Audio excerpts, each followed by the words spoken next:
Welcome to Let's Play and Learn, scaffolding your baby's learning through playful activities. I am Cherry Stallings, an education outreach mentor with Children's Learning Institute, also known as CLI. CLI is at UT Health in Houston.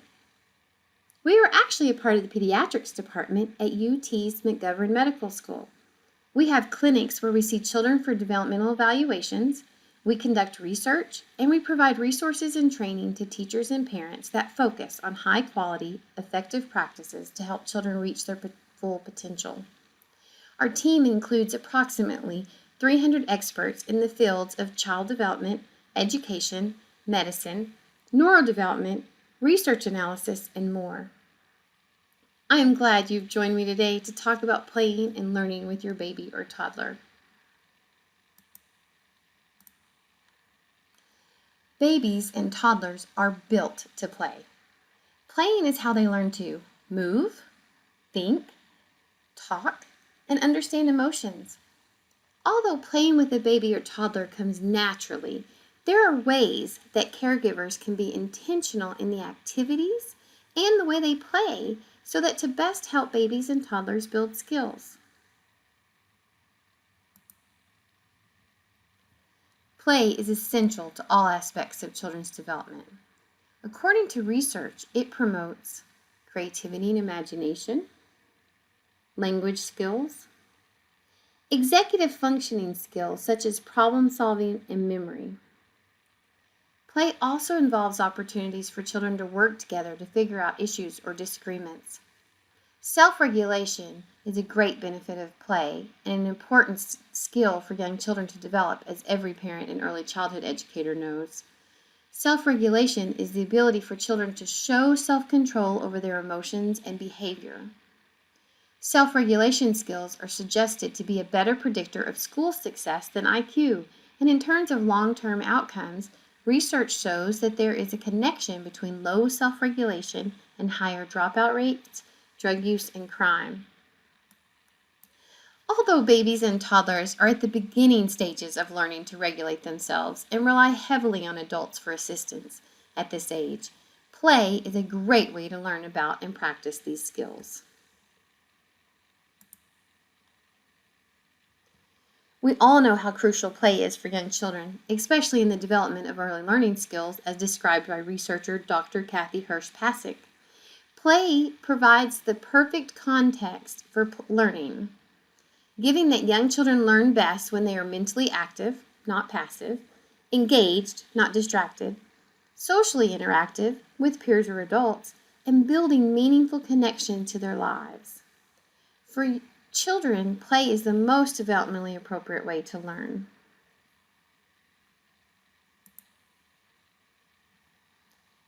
As a caregiver, you can use scaffolding to help babies and toddlers to build developmental skills. To best be able to scaffold, you need to be intentional in choosing the play activities that you conduct with the baby or toddler.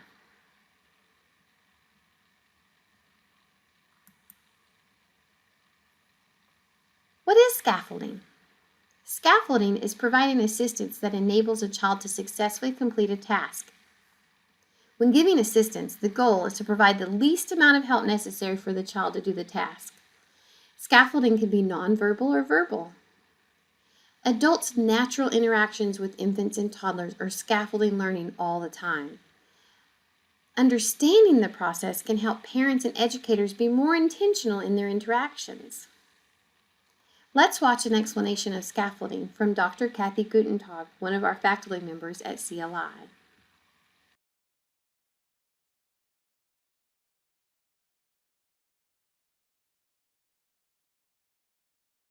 Scaffolding is a word that basically means supporting a child to be able to do a little bit more than what he or she could do on their own.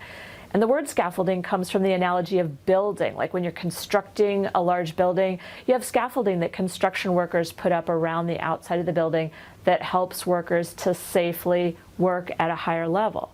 So when we talk about scaffolding children's learning through play, it means that you're providing them with just enough support and help for the child to get to the next level in their thinking or their skills. So when you're playing with a child, scaffolding might mean some physical help, like helping a child to turn a puzzle piece so that it fits in the right slot. Or it might be help thinking of a new play idea that expands on what the child is already doing. And scaffolding play is a very powerful way to promote children's learning in a natural way, where you're building on what they are already interested in or already know how to do. And you're just adding the next level of challenge or expansion, but you're supporting them and giving them just enough help so they can do it. You are probably already scaffolding with your baby or toddler and hadn't even thought about it. Now that you know more about scaffolding, you can be intentional as you play with your baby or toddler. Some considerations when scaffolding. What can my baby already do by herself? What is the next step that I can teach her to do? How can I demonstrate and help her to learn to do that next step? Knowing what your baby needs starts with observing. As you play, watch for cues from your baby that she might need more support or that she is ready for more of a challenge. There have been research studies on scaffolding. Researchers found some effective scaffolding strategies, including modeling for babies. When you're introducing a new play activity with a baby, make sure and model it first. For example, when blowing bubbles. After you've blown the bubble through the wand and the bubbles float out, touch a bubble with your finger and say, "Oh, I popped it." You try and pop one with your finger. You can also encourage babies in verbal and nonverbal ways. So, what does it mean to encourage a baby? It's important to give the support that is needed. You might only need to say something for support. For example, saying, "Drop the ball into the tub." Other times, you may need to physically help a baby or toddler by guiding their hand as they drop a shape into a shape-sorting toy. You also need to follow the baby's lead. Following the baby's lead means paying attention to what your baby is already interested in or trying to do, and then providing support to them in the activity. An example of this is when a baby's beginning to scoot on their tummy and reach for a toy.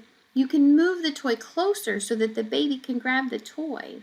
Then you can talk with them about the toy as you play. You might need to use physical intervention, like holding a baby's hands to stabilize her as she attempts to walk.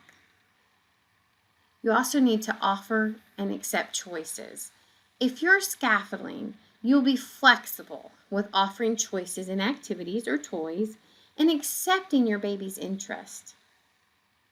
You also want to join in play as a partner while still allowing the child to lead. You want the activity to be fun. You want to be supportive, but still having the child do most of the playing. Let's look at a couple examples of how caregivers can scaffold.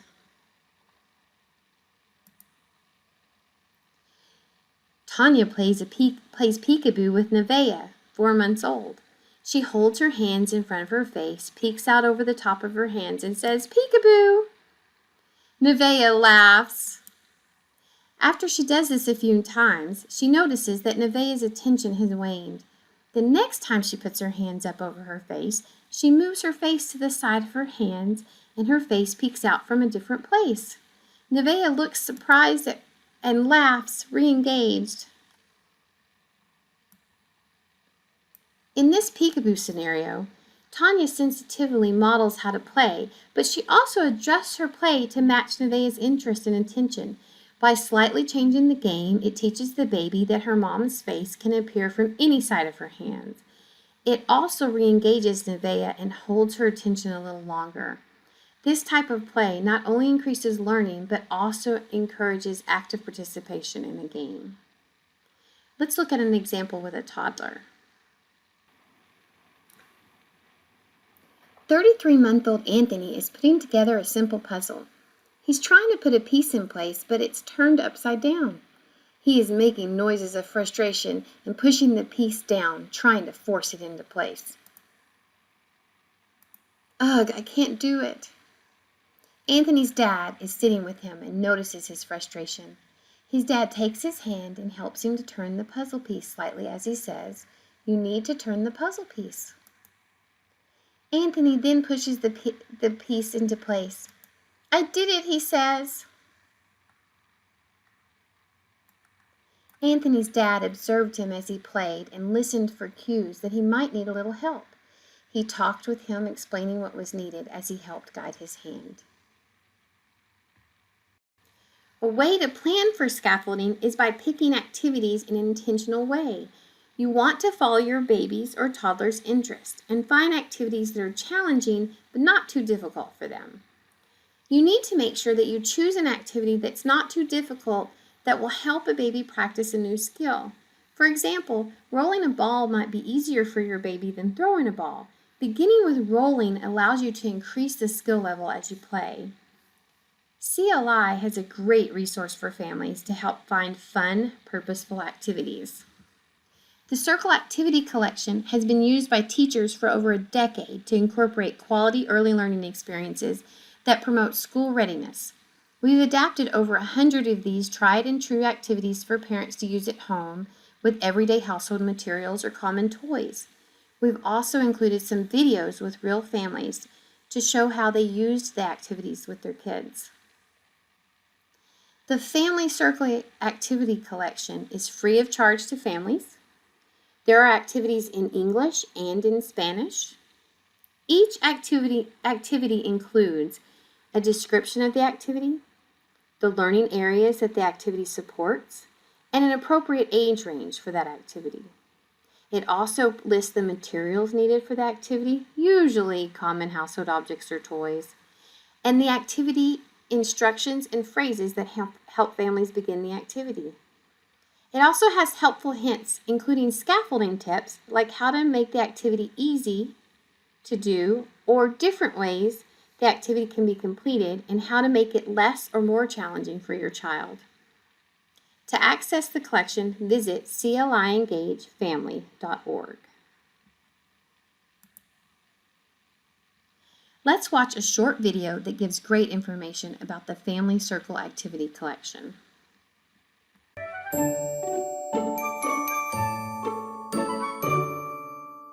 Teachers and families can access the collection by either going directly to cliengagefamily.org or from the cliengage.org dashboard by following these steps. Step 1. Log in to CLI Engage. Step 2. On the dashboard view, locate the blue banner Activities and Materials.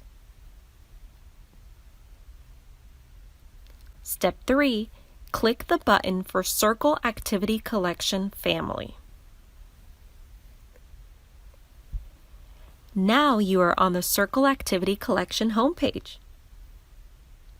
Click on Find Activities on the menu at the top of the page, or click on English Activities or Actividades en Español. Then you can search for activities based on keywords, child's age, or learning area. Let's take a look at an activity called Nature Names. I'm going to type in the title of the activity in the search bar. Activities in the Family Collection follow the same structure. Here is the title of the activity and a brief description, followed by the learning areas that the activity supports.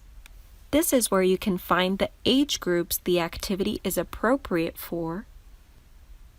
Also, there is a button that allows families to view the same activity in Spanish, or easily switch back and forth between languages. Most activities include a video featuring a real family doing the activity. The materials are usually common household toys or recycled objects so that activities are affordable and accessible for all. The Let's Play section includes activity instructions in short, simple language. And finally, the Tips section includes book suggestions, safety precautions, and ways to extend the activity in the community or with other family members. This section also includes ways to either simplify an activity or add challenge. Now let's go back to the home page. The Explore Early Learning section is where families can find additional resources and information about child development. This information helps families understand the importance of each learning area, as well as ways they can support their child's development in those areas. On these pages, families can read about each of the learning areas the activities in the collection support. For example, if they select math from the menu, they can learn more about math skill development and find activities in math. Another way to support children's development is by sharing PALS spotlights with families, which are on the Children's Development Resources page. PALS spotlights are videos based on a research program designed to help parents interact with their young children in responsive, stimulating ways that support positive development. The Children's Development Resources section also includes links to developmental milestone checklists, as well as screening and early intervention for families.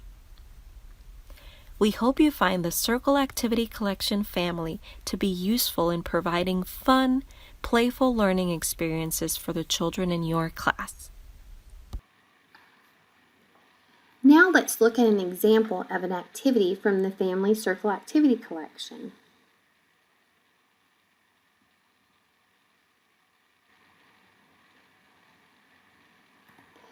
Let's look at the activity Hole in One. You can see the description. This activity will help your baby or toddler practice fine motor skills by picking up small household objects and inserting them into a hole in a container. Older infants and toddlers often enjoy playing with real, not toy items. Picking up objects helps them practice grasping and holding with their fingers in ways that will prepare them for later activities such as holding a crayon or a pencil. Putting items into a hole in a container also builds their hand-eye coordination. You can see that this activity is for age groups 9 months to 24 months. Its learning area is physical development. The materials you need for this activity is a covered plastic container or metal can with a hole in the lid, or a plastic baby wipes container may already have a hole that works well. Objects that will fit in the hole, such as wooden clothespin, blocks, crayons, or cut straws. In the Let's Play section, it describes how to do the activity. Show and explain to your baby how to pick up the object and drop it through the hole in the top of the container. Use hand-over-hand help if needed to guide the baby's first attempts. Remember, that's one of the ways you can scaffold. You also want to cheer for baby's accomplishments and praise her efforts. Let's look at the tips section of this activity and see if it gives us any tips on how to scaffold this activity. It first talks about materials, making sure that you pick something that they're going to drop objects in that's going to make a noise so that they can get that satisfaction of dropping it in. It also talks about making sure that the hole is small enough that it's challenging, but not so small that you can't get the items in. You want to make sure that the hole is bigger than the items that the child is dropping in. If the game is too hard for your baby, even after making a larger hole and using hand-over-hand help, you can remove the lid to make it easier. With older toddlers, you can add a counting aspect to this game. Count as each object goes into the hole and encourage your child to say the numbers with you. Another variation on this game is to attach the object, for example a clothespin, onto the front of your child's clothing and challenge her to pull it off before dropping it into the container. Let's watch the video together and see if we see any of these tips. See if we see any of the parents exhibiting these tips in our video.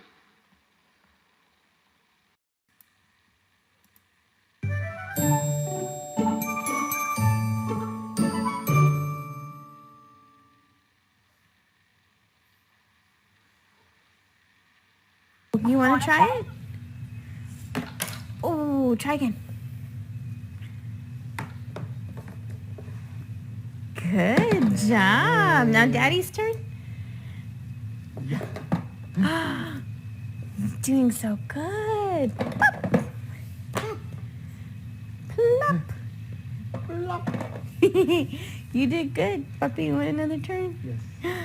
And then last turn for the baby. There you go. Yay. And you took it out too. And you put it back in. Plop. You want to take them out? I think you can fit. Or you know what? I know a secret way to open it. Look. Ta-da!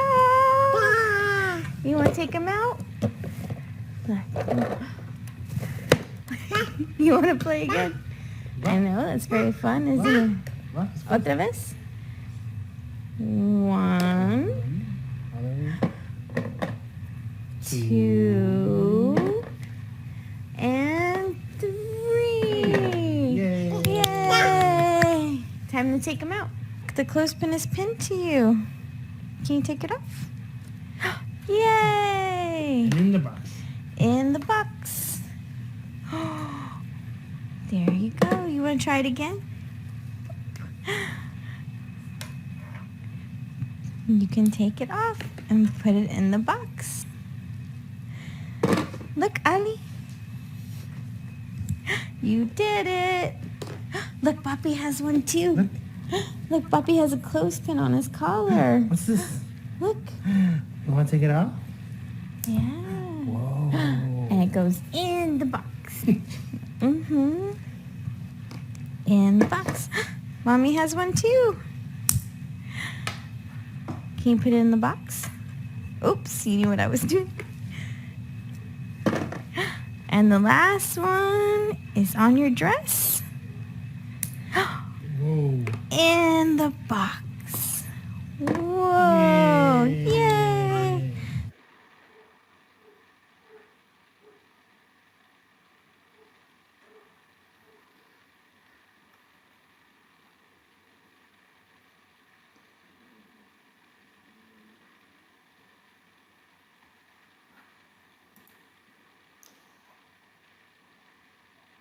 So you'll notice in the activity that the mom and dad added to it. They followed a couple of the tips. One, they started counting as she was putting the clothespins in.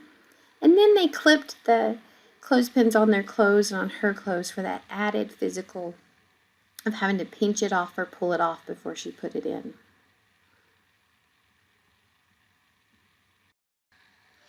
Today, we have talked about how you can be more purposeful in your play with infants and toddlers by scaffolding and choosing activities.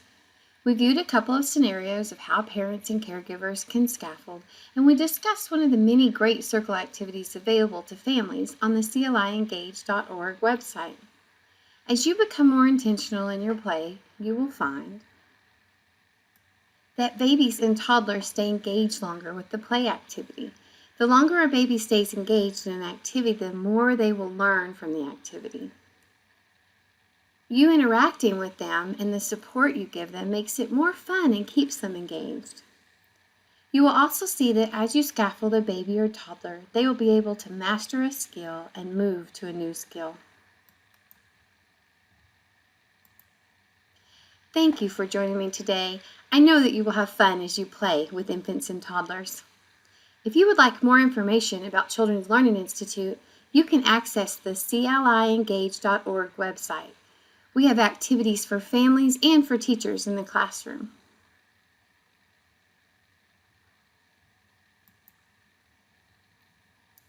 Here is a list of the reference materials we used for this presentation. Again, thank you so much for joining us.